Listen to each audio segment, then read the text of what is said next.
David Cameron recently made a claim that he was in full support of students and that he wholeheartedly believes they are the future. I personally believe that he said this as a retort to Corbyn's massive popularity among students, but I want to see what other students thought about this.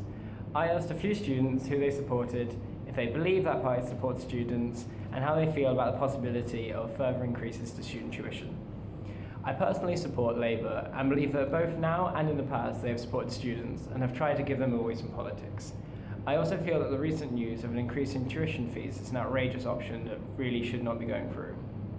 I don't support one particular party, but there's elements of a couple parties that I quite like, and I tend to like a couple of things the Green Party say and that UKIP say, and sometimes what the Lib Dems have said, but I don't particularly like one individual party.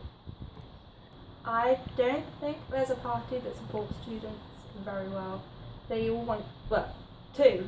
One has risen the tuition fees, one wants to, one doesn't really have much of a student manifesto or anything like that. But it's really unfair on students because they already have to pay £9,000 times 3 or 4 or 5, however long they're staying, is racking up loads of debt, plus their maintenance fees and the scrapping the maintenance grant.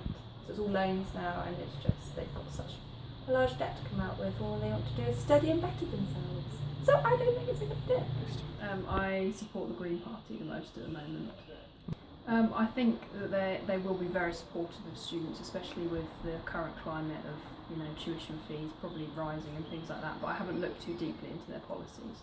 I think that's a horrible idea, to be honest, especially if they've because they've cut the maintenance loan completely, or the grant, so it'll be a real struggle for students to survive at uni without having to pay back more once they've graduated, and having to pay interest on top of that. So I don't think it's a very good idea. Thanks for watching. If you have any questions or opinions, please leave them in the comments down below.